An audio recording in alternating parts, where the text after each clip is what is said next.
Olá, bem-vindos a mais um episódio do OvoCast. Hoje nós vamos contar a história da Carla e do Robson, uma história de superação, de tentativas e de luto, e uma história assim muito motivadora dentro da infertilidade e da busca da realização do sonho, né? Hoje eles são pais de 3 anjinhos e a gente vai contar a história deles aqui, desde que eles descobriram a infertilidade e como eles estão hoje na sequência, né? Neste caminho, nessa jornada. Então, bem-vindos, Carla e Robson. Obrigado. Obrigada por estarem aqui, por contar a história de vocês. Eu sempre falo, gente, que é muito importante a gente trazer histórias reais, e a história deles é uma história de muita dor, né? Mas de muita resiliência, muita fé e de crença, de acreditar que ainda é possível. Então, eu fiz questão de trazer a história deles como o primeiro casal tentante, né? Que é a infertilidade do casal. E a gente vai contar a trajetória que eles tiveram aí desde que eles descobriram a infertilidade, tá bom? Então, vamos lá.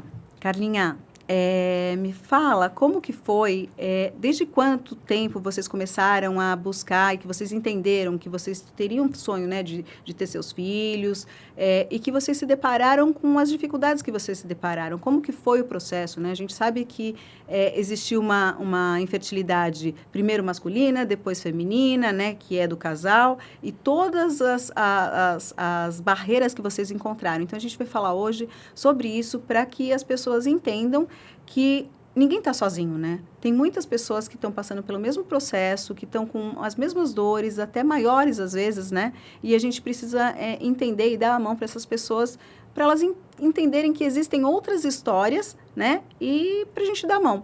Então, vamos começar contando, assim, quantos anos você descobriu, quantos anos você pensou na maternidade, quanto tempo vocês estão juntos, aí vamos entrar nessa conversa, tá bom? Nós estamos juntos, casados há 10 anos, né? E assim, sempre falamos, né? De filhos, de como ia ser, né? E nós casamos em 2014. No final de 2016, falamos, vamos, né? Aí, aquelas consultinhas básicas de vamos no ginecologista e tentativas. E é péssimo, né? Porque quando você vai para fazer frustração todo mês, porque eu achava que eu ia ficar grávida rápido. Quantos anos você tinha? 32. Uhum. Acho que eu estava com 32. E vocês chegaram a fazer algum exame? O médico pediu alguma coisa? Vocês Não. Tentando? Ácido fólico. Tá. Só. E aí, tentamos aí por uns 6 meses. Mas, eu, com a minha obesidade, o médico acha que não vai conseguir por conta da obesidade. Eu até fui num médico que ele falou, não, você tem que emagrecer, faz bariátrica, deu o nome do médico, assim. E eu falei, tá, mas influencia tanto assim? Quantas meninas obesas, né? Mas pensei, não, vou cuidar. E aí emagreci bastante. Aí voltamos a tentar. Tá, o que impedia era a obesidade, por que não estava ficando grávida?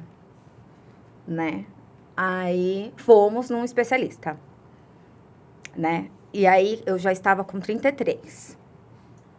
Esse especialista, ele já falou, olha, você não tem idade, mas eu vou te tratar como uma mulher infértil. Vou te pedir todos os exames, investigando como se você já tivesse infertilidade. Ok. No primeiro exame, meu e do Robson, no primeiro exame dele, a gente começou com você, né? Já descobrimos a varicocele bilateral, né? E a baixa contagem a gente não... Não, a gente não tinha Foi só a feito, varicocele. Na época, foi só a varicocele que ele tinha identificado nos exames. Uhum. E me diz uma coisa, Robson, como que foi para você entender e enxergar como homem, porque a gente sabe que hoje a dificuldade masculina de entender que tem um problema é grande, né, pelo machismo, uma série de fatores, né? Como foi para você enxergar naquele momento que vocês não estavam engravidando por um problema que era seu, que vocês nem imaginavam? Primeiro vem o choque, depois, com um pouco mais de entendimento, a gente vai vendo que existe formas, né, da gente tratar aquilo, mas no nosso íntimo, assim, a gente se sente muito para baixo, porque a função do homem é somente aquela, e a gente se sente muito mal.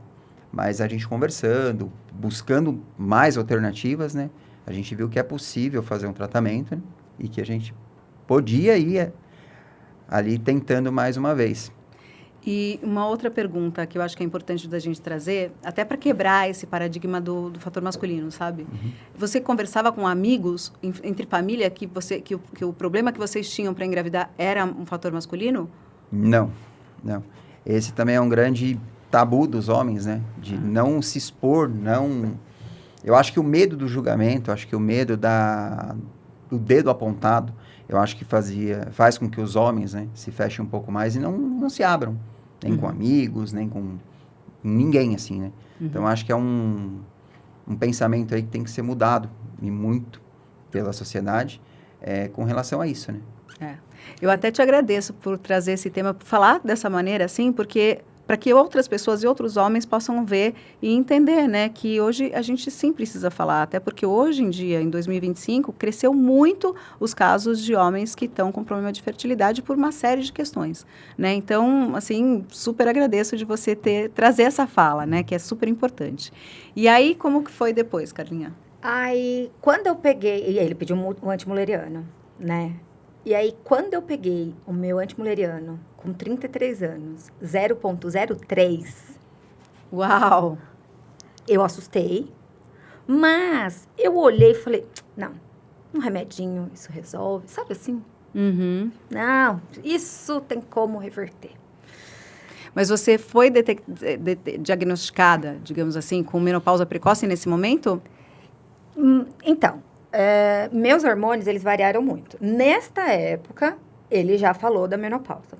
Pouco depois, meus hormônios voltaram, aí ele até falou que poderia ser um pico de estresse, que tinha mudado. Uhum. Mas, quando eu peguei o resultado, eu não estava com ele. Tá. Eu peguei e falei, deixa pra lá, isso daqui... Não é nada. Não é nada. Mas, na consulta, quando levamos todos os exames, aí foi um choque.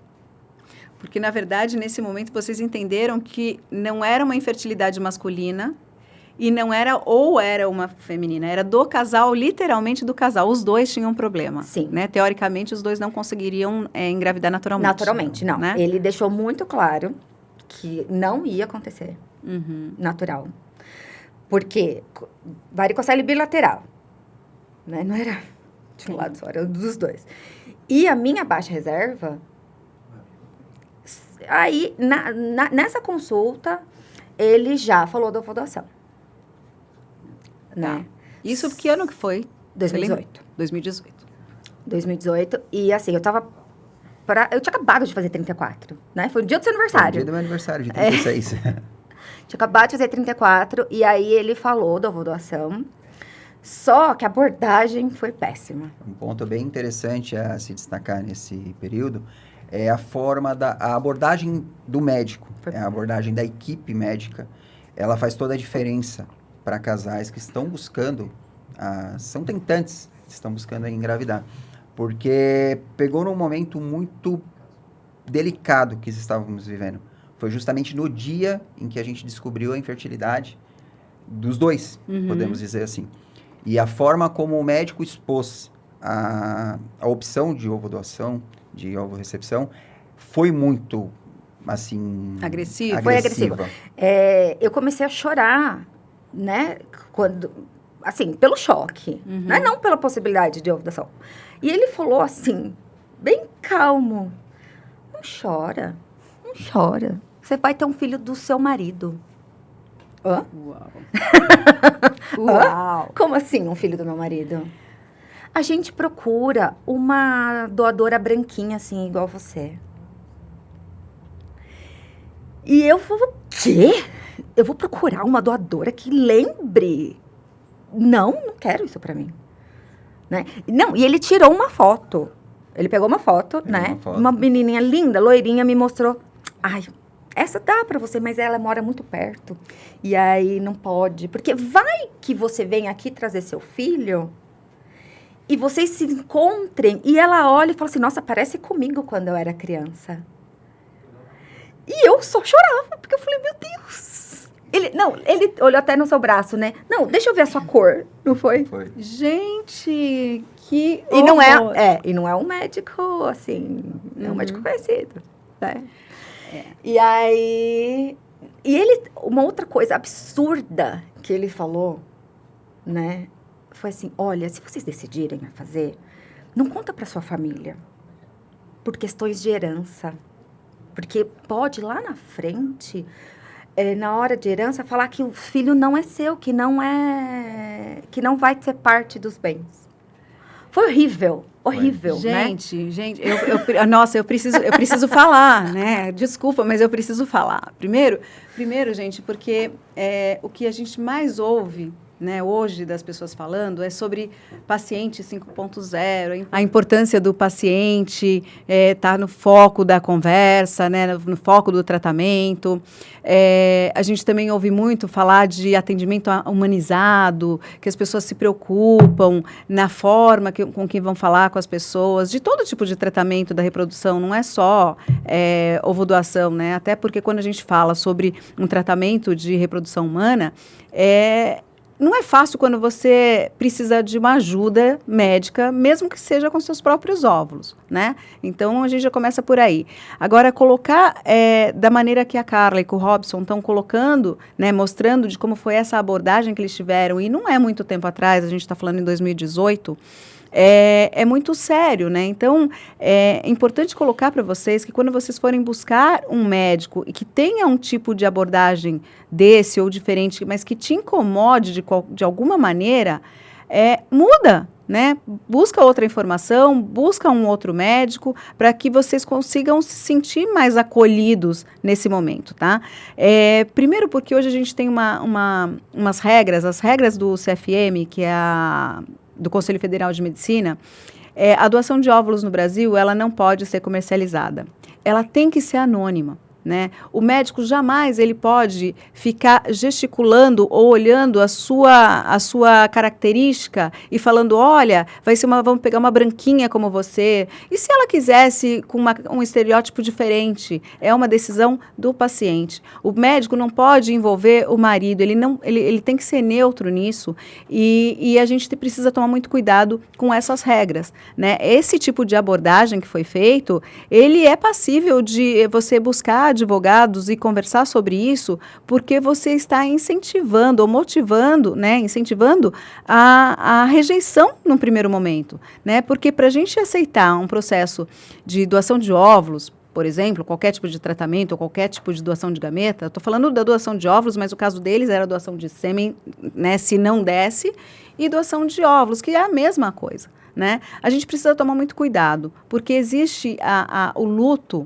de não vai ser com a nossa genética. Isso não significa que não vai ter amor, né? Então, o caso da Carla aqui é um dos casos, tantos que eu ouço, comprovadíssimos, que as pessoas não podem agir dessa maneira porque você acaba, ao invés de ajudar, que essa é a função, né, da medicina e da ciência, você acaba trazendo um transtorno psicológico muito maior para o casal, né? Então, a gente precisa tomar cuidado com os médicos que a gente escolhe, né? E aí, Carlinha, como que foi, Robson? Uma outra coisa, assim, que a gente sentiu foi que ele queria vender um bebê pra gente. Não foi? Ele já falou de valores, assim, não, vai ser tanto, não sei o quê. Mas, se você quiser tentar com os seus óvulos, é jogar dinheiro fora, tá? Mas eu nem te cobro. Como se ele estivesse fazendo um favor, assim, sabe? Ai, coitadinha, vamos lá. Mas, assim, não vale a pena. Ok. E aí, depois disso, vocês passaram por essa clínica, vocês não voltaram, não? Não voltamos. Não, nós desistimos de tudo. De tudo. Porque nós justamente pela abordagem, como a gente recebeu, né? essa notícia. E ele foi bem enfático, né? Se a gente quisesse tentar com com os óvulos da Carla, ele até não cobraria, mas ele falou, vocês só podem ser pais de 3 formas. Ou vocês entram numa fila de adoção, ou vocês fazem a fertilização, ou vocês esperam um milagre. Então, essa abordagem que nós tivemos, essa forma como foi exposto, e no momento em que foi exposto, que fez com que a gente enterrasse esse desejo, essa nossa vontade de ser pais. Então, nós estamos dando nosso depoimento aqui, mas quantas pessoas também que passaram por isso, que tiveram esses sonhos enterrados, esses sonhos aí despedaçados pela abordagem, pela forma como foi exposto no E te momento. digo mais, Robson, o que me chama a atenção é um especialista, um médico, colocar esse peso só na mulher. Porque neste momento que vocês estão me contando, a infertilidade era dos dois, né? Então, assim, como que se coloca o peso sempre na mulher e vindo de um especialista, né? Então, assim, é muito importante a gente trazer essa história, porque hoje ainda eu acredito que existam pacientes, né, que estão nessa jornada de infertilidade e que se deparam com atendimentos assim. Eu ainda acredito que isso aconteça, né? Aí ele falou do milagre, né? E nós tivemos o nosso milagre. Porque com 0... Eu já nem devia estar com 0,03. Eu já devia estar 0,01 em 2020, quando eu engravidei. Naturalmente, né? Então, gente, olha só. O médico disse que eles tinham 3 formas. Ou a adoção, primeira, ou a ovodoação, que eles não aceitaram pela forma da abordagem, ou a espera de um milagre. Tipo, senta e espera. E Deus trouxe o milagre deles. Eles engravidaram naturalmente, ele com varicocele, não trataram, eles simplesmente saíram da clínica, e ela com uma reserva em 2018, isso era 2020, com 0,03, né? Então, Deus mostra que existem milagres, né? Existe milagre, é possível, é muito difícil, mas é possível. Claro, claro. Né? E como eu já estava na menopausa, praticamente eu já não menstruava, foi que eu descobri só com 23 semanas, né? Já estava com um bebezão. Claro que vocês jamais imaginavam com esse diagnóstico que vocês jamais teriam filhos, né? Então, ok, esquece. Pandemia, né? Tudo fechado, aquela loucura. Descobri a gestação do Bento. Mas estava tudo bem, mas infelizmente, com 28 semanas, eu entrei em trabalho de parto e ele nasceu. Né? Nasceu prematuro, nasceu super bem. Um meninão maior até... Meus filhos são grandes, né? Eu sou pequena, mas... E ele era até maior do que um outro bebê que estava lá. Só que, por eu estar com bolsa rota, fiquei aí quase uma semana. Ele pegou uma infecção muito forte e ele faleceu com um dia. Né, após um dia do nascimento dele. Foi muito difícil. Veio a culpa de não saber que estava grávida, né? De, por um momento, não ter desejado, porque a gente tinha abandonado tudo, né? De não queremos ser pais, não vamos, tá? E ele veio e transformou a gente, né? Num amor muito doido.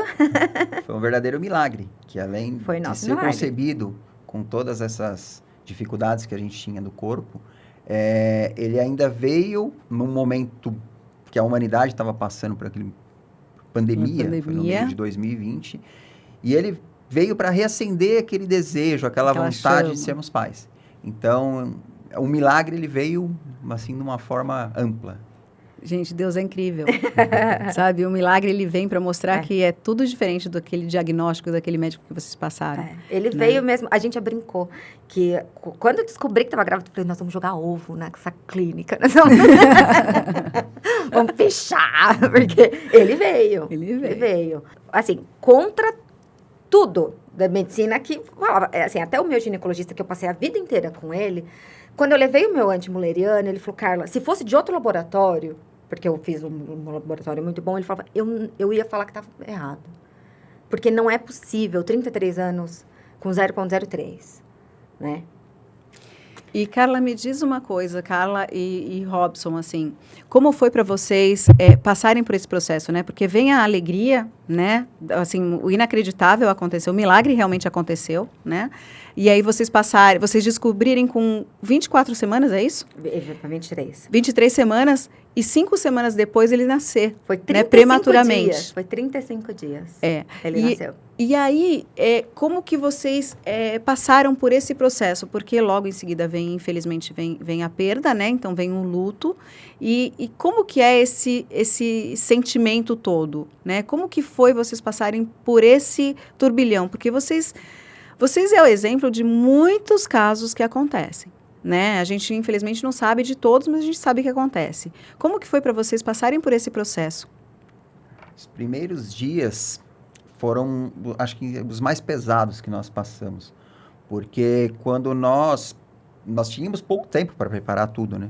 Então, nós ficamos grávidos por um mês que a gente descobriu, né?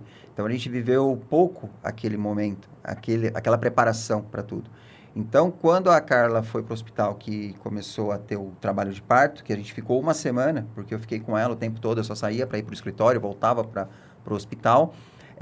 Quando a gente saiu dali, aquela sensação de vazio, porque a gente esperava chegar em casa com o bebê, ter tudo preparado, ter tudo certinho, e aí vem aquela sensação do vazio, aquela coisa de tá incompleto, tá faltando algo. Mas assim, né, a dor foi muito, muito grande, só que a gente falou, é isso que a gente quer, né? E a gente até escolheu o nome no dia que o Bento faleceu. Ele falou assim, a gente vai tentar de novo? Eu falei, vamos. Por que não? Nesse mesmo momento. Né? Assim, no dia seguinte, nós vamos tentar, vamos. Aí ele falou, então tá. Se for menino, vai chamar Inácio.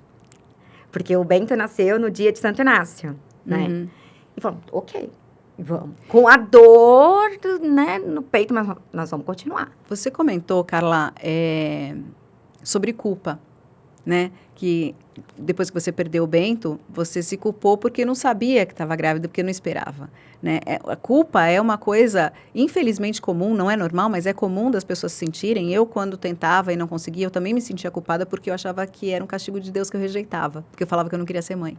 E a gente se culpa muito, né? E, na verdade, não tem culpado, né? Como lidar com essa culpa? Ou você também, Robson, como que você sentiu? Você também sentiu essa culpa? Como que é para você? Eu acho que é mais forte, eu diria assim, a parte masculina, porque os homens tendem a ser mais fortes para segurar a barra. E você também sofre, porque você também teve uma perda, você também teve um luto, você também perdeu um filho e você também estava infértil. Como que é esse sentimento para você, como homem? No momento que a gente perdeu, né, a gente começa a questionar muitas coisas, inclusive questionar Deus, porque permitiu que aquilo acontecesse. Mas para o homem acaba sendo um fardo um pouco diferente da mulher, porque ela carregou, ela gestou. E naquele momento a única coisa que eu pensei é colocar a minha dorzinha no bolso e eu precisava ser forte para ela.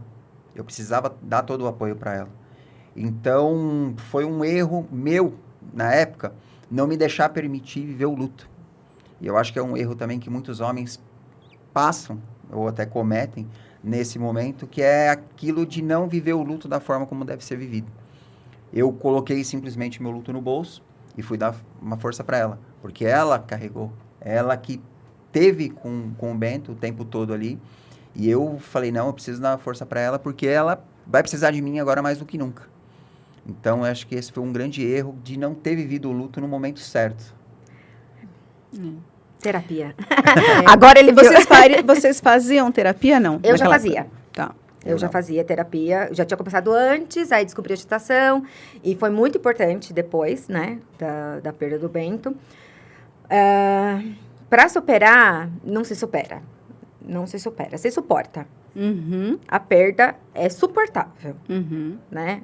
Nunca vou superar, mas a gente tem que ter fé em alguma coisa, né? E a espiritualidade me mostrou que tinha que ser daquele jeito. Ele ficou o tempo que ele tinha que ficar, até o padre falou que ele ficou um dia, mas ele o que ele representou é para anos. Não foi que... É uma vida, é para a vida. Infinito. E não só a nossa, mas de todos que estavam ao redor, que acompanharam a nossa história desde o início, que viram as nossas tentativas, os nossos desejos, os nossos insucessos, mas que ele veio para muitas pessoas assim ao nosso redor. E ele transformou a vida de muitas pessoas. Não, a história dele na vida de vocês é muito linda. É um milagre mesmo. É o nosso milagre. Então, É o legal. nosso milagre. E Carlinha e Robson, depois disso, quanto tempo depois vocês começaram a tentar novamente? Vocês já falaram que naquele momento vocês já sabiam que iam tentar, mas existe um processo, um tempo, tudo.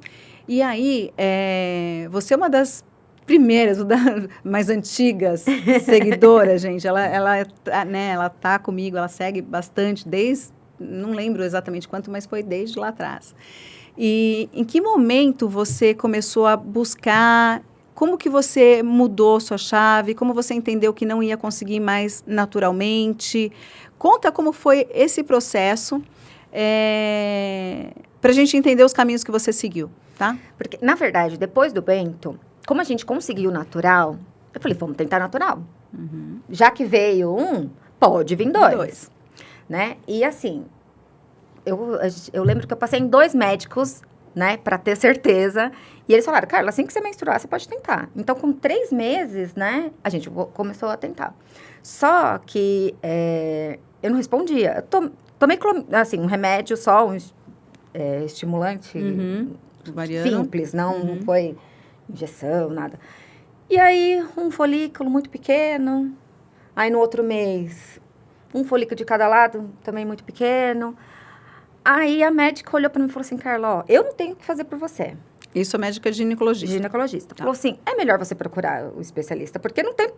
Você tem folículo, mas não tá legal, então... Aí, eu falei, meu... Vem aqueles gatilhos, né, do atendimento que vocês tiveram, né? Mas ela foi muito fofinha. Essa foi legal. E aí, eu falei, meu, vamos pro especialista. Outro, claro. Né? E aí, essa médica foi bem bacana com a gente. Foi. Ela até falou da ovulação. E falou pra eu tentar. Você quer tentar com seus óvulos? Porque você já teve um. Aí, na hora, eu falei, não. Pra quê? Eu já vi que eu não respondo. Porque, assim, eu ia estimular, eu poderia ter, mas provavelmente não eram bons, né? Porque eram poucos. E, de cara, a gente aceitou a ovodoação quando a gente trocou de clínica. Só que aí a gente precisava, né, dos óvulos, demorou muito, tive vários problemas que não veio ao caso agora, né? Que você sabe... com a questão dos meus óvulos. Quando a gente foi fertilizar, 11 óvulos. Nenhum. Na verdade, eu gostaria de comentar. Então tá, então vamos falar. A gente não precisa dar nomes, nada, mas eu acho que é importante a gente comentar. Porque a Carla, ela veio de tudo isso que ela já comentou, e quando ela descobriu, ela foi numa clínica... E foi direcionada, e aí, naquela época, em 2020, né, não tinha a resolução RDC da Anvisa, era uma resolução antiga ainda. Então, não tinha, assim, os centros homologados, habilitados, que você só ia nele. E existia, naquela época, um banco de óvulos nacional, e que ela foi indicada, e muitas mulheres foram indicadas, e eles tiveram um problema. Esse banco foi interditado em 2021 pela Anvisa. Eles não poderiam mais tá lidando com isso, tiveram uma série de problemas com muitos pacientes, e ela foi fechada, esse banco de óvulos. E a Carla, ela foi uma das pacientes lesadas desse banco de óvulos. Então, em determinado momento, ela esperou, ela acreditou que isso fosse resolver, e não resolveu. Muito pelo contrário, quando ela foi ver, ela até hoje perdeu todo o dinheiro que ela tinha guardado, que ela tinha juntado para pagar esse tratamento, né, próprio, né, que vocês guardaram isso, e ela acabou perdendo tudo isso. E aí, gente, vem uma questão que eu acho que é muito importante a gente colocar como alerta, por isso que eu acho que é importante a gente falar, do cuidado que vocês têm, da onde vocês vão, né? Seja a clínica e aonde essa clínica te indica. Porque naquela época, elas não chegaram do nada, né? Foi indicado na época... Na verdade, eu vi Instagram. Viu o Instagram e achou porque, assim, eu não queria óvulos, esperar, né? eu não queria esperar o tempo, porque me deram 1 ano e meio para achar uma doadora nessa clínica. E eu falei, não, muito tempo, já tô com 37 quase. Falei, não quero esperar 1 ano e meio para tentar achar, né? Falei, não, então não quero. Aí eu fui atrás. Posso trazer óvulos externos? Pode. Falei, então tá, fomos atrás de óvulos externos e aí a gente chegou nesse banco. E esse banco era um banco nacional, que hoje não pode, tá? Hoje, para poder, você tem que ter um BCTG, que é da Anvisa, homologado na Anvisa, e os bancos importados. Tá? Então, hoje, para você obter óvulos, você tem ou nas clínicas que você faz, que são os centros de reprodução humana, né, homologados, licenciados pela Anvisa, ou através de bancos de óvulos importados, que também eles hoje estão licenciados pela Anvisa. Não são muitos, tem alguns bancos de óvulos que você pode trazer para o Brasil, mas naquela época não tinha, né? E ela acabou, e era um banco que ele intermediava, você comprava com ele podia mandar para a clínica que você tá. Então, esse foi o caso da Carlinha, e isso acabou atrapalhando muitas coisas, porque o dinheiro que ela tinha contado para realizar o sonho dela, ela tinha perdido os óvulos que ela tinha comprado, o dinheiro e quase o sonho. Mas aí... não desistimos. E assim que nossa, foi muito triste, né? A gente esperou muito tempo por esses óvulos, e aí não ter nenhum embriãozinho para transferir, isso foi pesado. Mas juntamos os caquinhos, né? E aí fomos atrás de outra clínica. E aí, nessa terceira clínica, foi em 2022 ainda, né? Já foi em 2022. Tá. Foi, assim, eu peguei o resultado da fertilização no dia 10 de dezembro. No dia 23 de dezembro, Natal, praticamente, a gente foi para outra clínica e já fechou a doadora. Assim, tipo... E foi rápido? Super. Já escolhi ali e... E como que você sentiu? Eu gostaria de saber o sentimento de vocês dois, né? Porque naquele momento já não tinha o problema do Robson, né? Como que foi? Você fez tratamento? Não fez tratamento? Eu iniciei o tratamento, mas antes mesmo da gente voltar para as clínicas, né? Em 2021 eu tive Covid. Tá. Isso, depois verdade. eu comecei a fazer um acompanhamento um pouco mais minucioso, porque o Covid Diminuiu mexeu muito demais com o organismo inteiro. Com o organismo, e diminuiu muito a contagem de espermas que eu tinha. Tá. Então, teve um impacto muito significativo no meu corpo, assim, o Covid, né? Mas, como diz o médico que me acompanhou, os espermas, eles não chegavam na totalidade, mas os que chegavam eram os espartanos. Então, a gente só precisava daquilo. Mas impactou muito a contagem de espermas, a questão do Covid. Claro, e talvez você teria dificuldade, mas você não era infértil. Não. Com uma fertilização, você teria conseguiria. Teria que ser mesmo... Uma fertilização. Fertilização. Legal. Tinha que ser. E, Carlinha, como foi o sentimento de você ou de vocês quando vocês se depararam de novo com a ovodoação? E aí vocês já entenderam como era o processo, porque naquele momento lá atrás foi uma coisa não, como assim, né? E aí como que você lidou com encontrar essa informação de novo e falar, eu já tinha dito não, de jeito nenhum, nunca, e agora é a possibilidade que está me levando para realizar um sonho. Como que você entrou nisso? Porque primeiro que a gente queria um bebê. A gente queria ser pais. A gente queria, né? A gente já conhecia esse amor doido, né? Que é ser pais. E aí, quando a gente foi para essa outra clínica, também a abordagem foi tão leve. O acolhimento foi muito tão boa. Fantástico. Que assim, eu que não queria ver foto, eu fiquei olhando as fotos e já imaginando, sabe? Eu falei, ai, quantas doutoras bonitas. E ai, porque vai sair assim. Apesar que eu já sabia que não adiantava eu escolher muito, porque ia ser a cara dele, né? Mas eu falei, deixa eu achar alguma coisinha que possa lembrar, né? Aí os olhinhos, né, da doadora, os cabelos armados. Falei, vai ser essa. Legal. Legal. E aí, me fala uma coisa. Vocês passaram, né, escolher a doadora e encontrou muito rápido, porque a gente sabe, né, que hoje tem pacientes que esperam até 6 meses, tem gente de 1 ano falando que está em fila de espera aguardando doadora. Existem muitos casos que, dependendo da exigência que a paciente faz, que a receptora faz, é mais difícil, né? Ou características, né, de cabelo, cor de olhos, pele e tal, etnia, talvez isso também possa dificultar. Mas no seu caso, eu acho que eu também sou muito comum. E então isso talvez tenha facilitado, né? E eu não queria perder tempo. A gente não queria perder tempo. E aí eu peguei e falei assim, olha, eu quero, mas que já estejam congelados. Tá. Né? Fui sem assim, eu quero a fresco, porque tem mais chance. Não, Tá. eu falei, não, eu quero, né? A gente foi muito decidido, né, a escolher. Isso foi em novembro, né? Dezembro. E aí, Janeiro já começamos a... para fazer a transferência.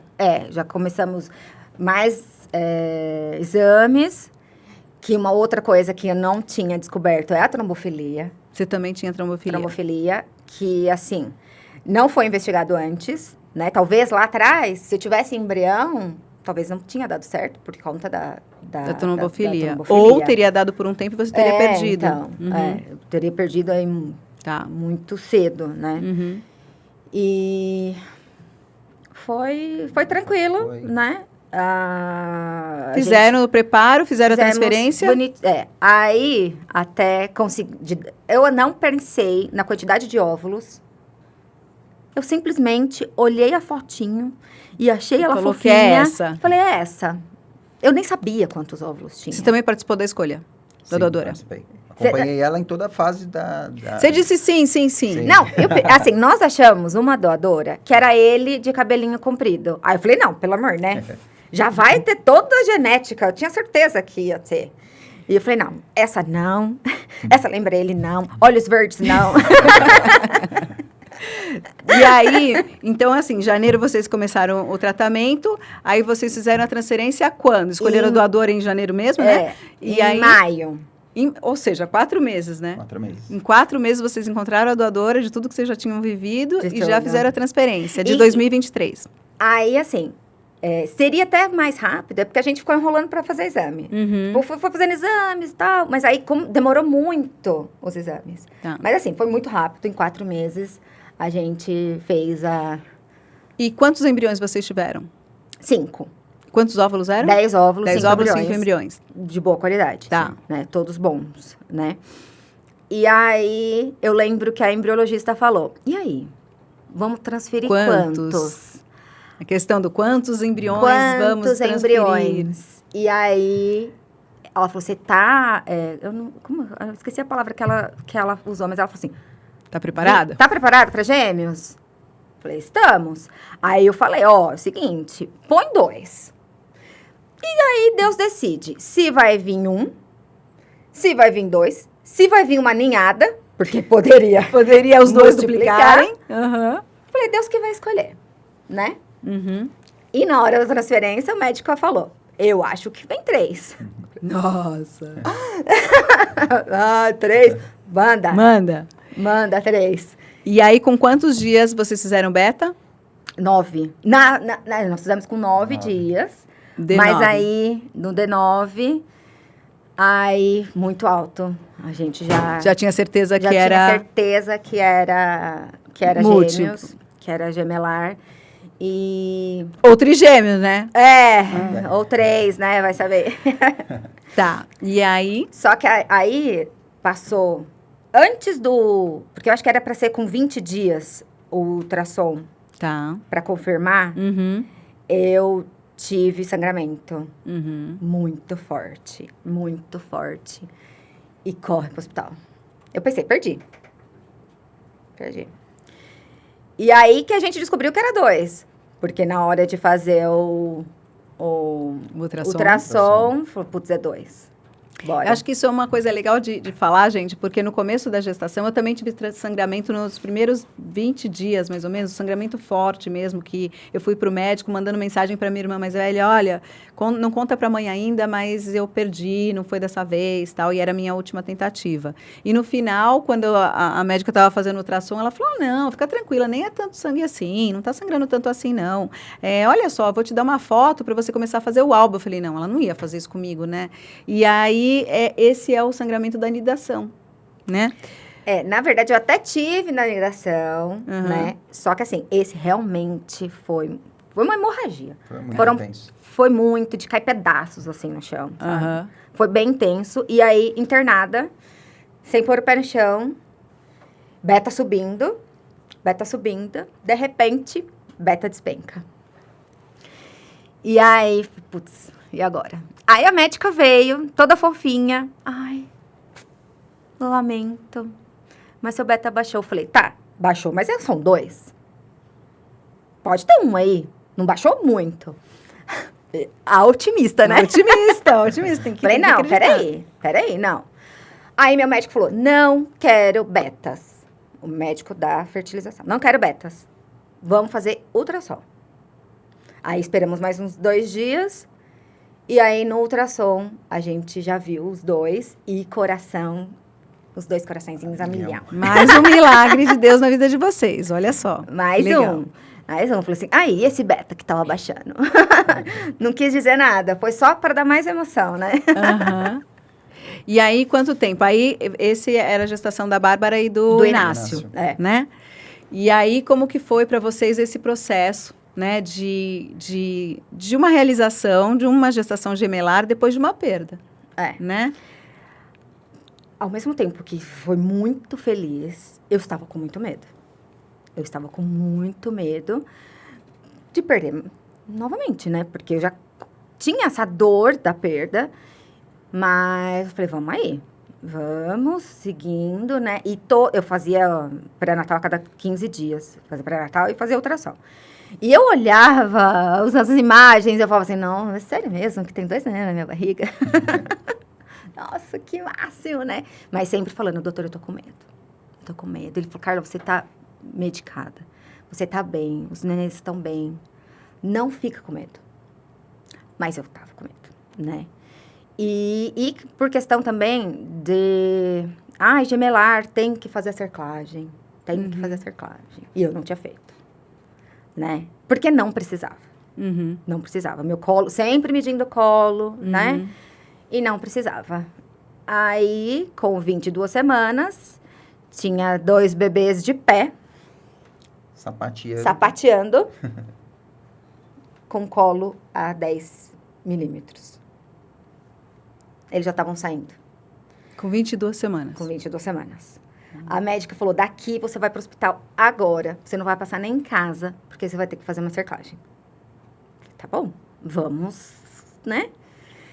E aí, fiz a cerclagem. Aí, assim, eles estavam lá sapateando, mas eles voltaram os pezinhos e voltou, porque ele tinha funilado e voltou, ok, fizemos a cerclagem. Quando fez a cerclagem, eu falei, agora esses bebês vão até 34 semanas, em nome de Jesus, né? E tranquilo, repouso, bonitinho. Mas eu tive contração com 24 semanas, né? E fui pro hospital, contração, muita dor, mas o colo estava ok, estava fechado, bonitinho. Mas como eu estava com dor, o médico falou, vou te internar e vamos manter aí. E eu, sem dor, nada, quietinha, vi que saiu um pedacinho, que era o ponto da cerclagem. E aí, quando o médico veio me examinar, ele já sentiu o pé do Inácio. Porque a Bárbara estava cefálica e o Inácio estava pélvico. Então, ele já sentiu o pé dele. E falou, ele tá nascendo. Aí eu, meu Deus, e agora? Ele falou, não tem como, vamos, vai nascer agora. E aí, foi mais uma dificuldade, porque eu tentei normal, mas ele ficou enroscado, né? Ele tava enroscadinho. E aí, ainda até o médico falou assim, não, vamos tentar nascer um e o outro ficava. Falei, mas não vai. Falei assim, não é possível. Eu vou ter um nascendo num dia e o outro nascendo em outro. Gêmeos de dias diferentes, né? E aí, tentei. Aí o médico ainda falou assim, meu médico, olha, vamos anestesiar? E aí, seu colo vai abrir e aí o Inácio nasce. Só que eu tenho trombofilia e eu tinha acabado de tomar a enoxaparina e eu poderia ter um AVC, né? E aí a médica falou, não, para tudo. Você não pode tomar. E aí ficamos esperando, né? Pra ver se ele nascia. Porque eu falei, vai que dilata. Aí, isso com 24 semanas. 24 semanas. Como não tive dilatação, a gente esperou as 48 horas para fazer a cesariana. Tá. Né? E aí fizeram a cesárea. Fizemos a cesárea. Inácio nasceu primeiro. Não, a Bárbara nasceu primeiro, né? A gente achava que... O apressado ficou por último. O apressadinho ficou por último. E aí, infelizmente, né? A Bárbara estava ótima. Porque ela era a única que estava na bolsinha. Porque o Inácio, ele já estava com a bolsa rota. Tá. E já no canal, a gente já esperava que ele ia ter mais problemas, né? E a Bárbara, que estava lá quietinha, infelizmente, com um dia, ela faleceu, né? Deu 23 horas. 23 horas. Assim, ela era um pouquinho menor, mas eu nem sei de verdade o que aconteceu, assim, sabe? Ela só foi, né? E aí, outra coisa que a gente teve um problemão foi a abordagem de um dos médicos, né, do hospital, que falou, olha, você sabe, né, que o Inácio vai nascer, mas ele vai falecer assim que ele nascer, né, assim, depois do parto. Eu falei, o quê? Como assim? Não, a gente vai tirar ele para salvar a Bárbara. Eu falei, não é isso. Eu falei, a gente sabe das possibilidades, mas não é assim, né? E fiquei bem brava. É muito problemático, né? Essas falas nesses momentos, né? Que é um momento de debilitado que vocês estão lá, né? Sim. Como foi para você, Robson, passar por esse processo todo, vendo a Carlinha? Como que foi o seu lado, assim, como pai? Foi assustador e, ao mesmo tempo, mágico, porque eu fiquei com ela internado esse tempo todo, que ela ficou no hospital, né? Falo que os dois ficaram internados. Mas ali no momento do parto foi um momento um pouco mais tenso, assim, por conta de algumas... Não parava de sangrar. O sangramento da Carla não parava. E os dois bebês já tinham nascido, tinham ido para UTI neonatal. A equipe médica que acompanhou durante o parto foi fantástica, deu total apoio. Mas foi um momento, assim, mágico, que nem eu falei, por ter os dois bebês ali. A gente se sentiu pais novamente, né? Mas eu tinha a preocupação de ver os dois se recuperarem na UTI neonatal. E acompanhar a Carla também, que ela foi para a UTI, precisou ficar com acompanhamento ali constante, não pôde ver os bebês assim que nasceu. E foi assim, nessa parte foi bem assustador. Foi bem tenso, porque assim, até um dos médicos que estavam no meu parto falou assim, eu só não tirei o seu útero porque a gente sabe da sua história. Senão eu tinha tirado o meu útero na hora da cesárea, porque eu não parava de sangrar. Não parava. E meu médico, né, não deixou, falou não. E aí, depois disso, depois da Bárbara, ela faleceu. E aí, quanto tempo ficou o Inácio? Como que foi o processo do Inácio? Então, o Inácio, ele viveu 41 dias, né? Ele estava com uma infecção muito forte, porque foram 48 horas aí no canal vaginal. Mas ele respondia, né? Ele ficava ruinzinho. Aí, eu brincava, chamava ele de vampirinho, porque ele tomava plasma, né? Se recuperava de um jeito. Se recuperava. E eu falava, vai, isso aí, moleque. Força. Só que é muito prematuro, né? 24 semanas é... Prematuro extremo. Extremíssimo, né? E aí foram aparecendo outros probleminhas, né? Quando ele se recuperou da infecção, ele começou a ter convulsão. E aí, já começou a acumular líquido na cabecinha, né? Ele já começou a ficar com a cabecinha grande. E aí, ele começou a ter falência renal. Ele parou de fazer xixi. E aí, ele começou a inchar muito. E fizemos diálise. Ele foi quase 17 dias de diálise. E aí, ele respondia, mas aí ele parou de responder também. Um guerreirinho. Guerreiríssimo. Ele parou de responder e ele tava muito fraquinho. E eu falava pra ele, falou assim, você tá cansado. Eu vou sentir sua falta, mas pode descansar, porque, né, a gente já tinha as perdas. Ia ser mais uma. Mas ele queria ficar. Ele foi bem guerreiro, ele queria ficar. E era impressionante a recuperação dele acontecia quando a gente estava muito perto. Teve até um episódio que ele estava muito debilitado, muito ruim. Até a médica ligou para Carla, pediu para a gente ir para o hospital.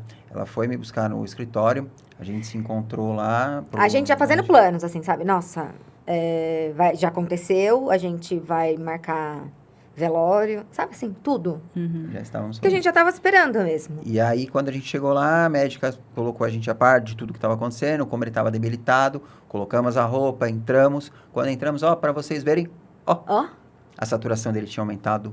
Coração dele a mil. Aí ela falou assim, não, peraí, gente. Ele estava muito ruim. E agora ele tá ótimo. Eu falei, porque ele quer a mamãe e o papai perto.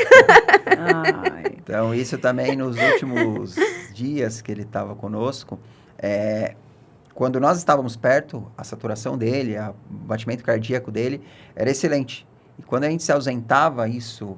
Caía. Então, ele queria que a gente ficasse perto. A presença dos pais, esse acolhimento dos pais na UTI neonatal também faz toda a diferença. Uhum. Faz toda a diferença para os bebês. Porque a gente presenciou isso, a gente vivenciou isso nos 40 dias que... Um dia antes dele falecer, ele no colo do Robson, ele tava caidinho.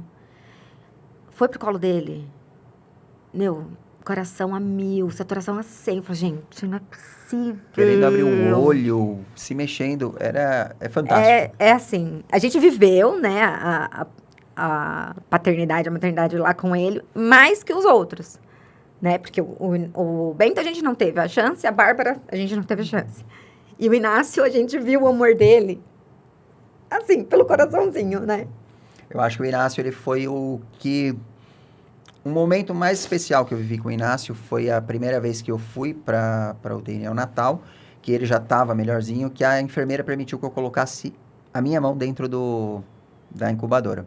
E quando eu coloquei, eu passei o dedo com a luva, né? E ele veio com a mãozinha e segurou. Aquele momento ali, acho que canalizou o amor dos três. E ali eu senti, assim, mais ainda o que é ser pai. Aquele momento, acho que foi um momento mais marcante para mim. Assim. Não, e teve uma vez, porque assim, a gente não podia, era a regra do hospital, a gente não podia ficar perto, não podia ficar os dois juntos na incubadora. Aí ainda brincava, gente, a gente não é louco, a gente não vai arrancar ele. Deixa a gente ficar perto, né? Nós dois juntos. E não podia. Tinha o horário dele, ele ficava lá e eu não podia estar junto. Depois, a gente trocava, né? E eu podia ficar o tempo todo, mas ele tinha o horário certo, o horário dos pais. Teve um momento que, na troca, a gente não saiu. A gente ficou, né? A gente olhou pra ele e ele sorriu. Ele sorriu. Aí eu falei assim, Inácio, é a primeira vez que a nossa família tá junta. E ele riu. Aí eu olhei assim pra ele. Falei, não. Eu vi isso. Eu vi isso. Outra coisa. A cara dele, né? Pra que eu ia me preocupar tanto com doadora? Veio esses olhinhos puxadinhos, igualzinho. Carlinha e Robson, me fala uma coisa. Como que é viver esse luto? Terceiro, vocês são pais de 3 anjinhos, né? Então, vocês têm a família de vocês. Mas como que é viver esse luto tentando, né, buscando realizar esses sonhos? Vocês sabem que vocês precisam do tratamento, né? Vocês têm embriões ainda? Temos 3. 3 embriões. Baby Frozen. E aí, como que é passar por esse processo, porque também não é fácil, né, das pessoas entenderem. Muitas vezes as pessoas não entendem. Eu vivi, né, uma perda, e eu sempre falo que só quem entende uma perda, e a minha perda foi gestacional, não foi neonatal, é diferente, né? E eu sempre falo que uma perda é uma perda, né? Porque às vezes as pessoas falam assim, mas você tem mais embrião? Mas Deus quis, mais as falas que as pessoas têm, né? Eu acho que isso é um ponto importante para vocês que já viveram isso, que talvez vocês tenham ouvido coisas ou não. Como foi para vocês passarem por esse processo de luto e ainda ter esse sonho aceso, né? Talvez pela história do Inácio mesmo, e da Bárbara, e do Bento também, tá essa chama acesa e fazer com que vocês não desistam desse sonho, né? De serem pais, de ter o filho em casa. Como que é isso? A dor é muito grande, mas o amor é maior, né? Eles ficaram o tempo que eles tinham que ficar. E se for para nós termos outro que fique pouco tempo, mas que eles sejam amados, eles são amados. Foram amados demais, serão sempre amados, né? É difícil? Nossa, eu já ouvi. Você é louca, você quase morreu. Você vai tentar de novo. E você vai tentar de novo? Vou tentar de novo. Vamos tentar de novo. Vamos tentar de novo. Estão se preparando para isso? Estamos. Carla, você teve muita dificuldade e resistência de médicos mesmo, em função de obesidade. Sim. Como foi para vocês isso, né? Para os dois, né? Porque eu sempre falo os dois porque eu sei da história de vocês, eu sei o que vocês passaram, né? Para que as pessoas entendam, porque muitas vezes isso é muito cruel, né? Eu penso que é muito cruel com uma tentante que ela está acima do peso, que a gente sabe da importância de cuidar, a gente sabe da importância disso. Como que foi isso para vocês? Então, a obesidade sempre esteve comigo, né? Assim, lá nas tentativas que o médico falou que eu tinha que fazer bariátrica, né? Ele foi péssimo também. Vou voltar um pouquinho só para você ver as barbaridades que eu já ouvi, né? Ele falou assim, olha, se você ficar grávida do jeito que você está, a sua gordura vai ser um leite condensado na boca do seu filho. Nossa. Você vai ter um bebê prematuro, você vai ficar doente e o seu marido vai te largar. Porque ninguém quer uma mulher doente. Você acredita que eu ouvi isso? De um médico? De um médico. E médico famosinho, sabe? Médico, assim, de corpo clínico, de maternidade topzera de São Paulo, né? E eu falei, tá, eu respirei. Ele falou, você não vai emagrecer, né? Eu falei, não vou emagrecer. Fiquei muito brava, né? Quando eu fiquei grávida do Bento, eu sempre gordinha, e assim, como eu sempre tô lá pesando, né? Eu vi que eu emagreci 1 quilo em 6 meses. Né? Tudo bem que eu descobri com 23, mas eu já estava grávida no começo do ano e eu já sabia do meu peso. Uhum. E não tive nenhum problema que imaginam que uma gestante obesa vai ter, que é a diabetes e a pressão alta, né? Quando eu fui fazer a fertilização dos gêmeos, também, você tem que perder peso, porque você vai ter problemas. E eu ainda brinquei, falei assim, doutor, você não me conhece grávida. Eu vou ficar ótima. E também, eu só emagrecia, né, grávida. E ainda até o meu obstetra falou, Carla, vamos começar a engordar aí, né? Falei, doutor, não consigo. Ele falou assim, eles estão crescendo de tecido adiposo, porque eu quase não comia. E eles nasceram também maiores do que bebês que estavam lá de idade gestacional maior que a deles, né? Eles nasceram bem grandinhos, né? E assim, não foi o problema da obesidade, né? Porque eu estava muito bem. Não tinha pressão alta, não tinha diabetes, foi a insuficiência cervical, né? Que, na verdade, assim, né? Foi esse trabalho de parto aí que meu corpo entendeu que já estava na hora deles nascerem, né? Porque aí, por conta da força da contração, rompeu. Mas, assim, é possível, não é saudável, mas é possível ter uma gestação tranquila estando obesa, né? Então, é bom perder peso. Mas vamos desmistificar também isso, porque é possível. É verdade. Bom, gente, a gente já está chegando ao final de mais um episódio. Hoje a gente conversou aqui, trouxe uma história de resiliência mesmo, né? De vontade, de sonho, do casal tentante aqui, né? Do Robson e da Carla. E eu gostaria que vocês terminassem esse episódio, sabe, com uma mensagem. Pode ser, eu queria ouvir os dois. Você, pelo fator masculino, né, por ser um pai tentante, um pai de anjo também, né, a Carlinha, uma mãe tentante, né, mãe de anjo. E a história de vocês, que vocês não desistem, e vocês estão aí, daqui a pouco vocês vão estar tentando mais uma vez, e se Deus quiser vai dar certo, se Deus quiser eu vou ver isso. Eu queria que vocês terminassem esse episódio com uma mensagem, sabe, para quem está vivendo esse momento que vocês viveram, que estão vivendo. É o desejo, é o sonho. Não desistir, né? Segue e faça o que puder, né? A gente faz o que a gente pode aqui e vamos fazer até o último para tentar trazer o nosso bebê para casa, né? Meu locutor fala para aquela câmera ali. Eu vou falar em especial para os homens que, assim, sejam parceiros. Seja um homem, seja uma mulher, seja assim, parceiro do seu companheiro ou da companheira, porque isso faz toda a diferença, eu creio que no tratamento, ter alguém ali que você possa contar. Homens, não se sintam envergonhados caso passem pelo que eu passei. A questão da infertilidade, ela não é o fim do mundo e também não vai te fazer menos ou mais homem. Muito pelo contrário, buscar ajuda nesse momento, eu acho que é fundamental, se abrir com as pessoas. E também não deixar que a forma como abordam você num diagnóstico enterre seus sonhos. Se você achou que a abordagem foi um pouco invasiva, foi um pouco bruta, procurem novas alternativas, procurem outras opiniões, que isso com certeza vai fazer toda a diferença no tratamento de vocês. Ai, gente, coração quentinho, né? Porque são 3 crianças aí especiais que tiveram aí no mundo no momento que eles tinham, no tempo que eles tinham ter, e trouxeram tanta lição para vocês, né?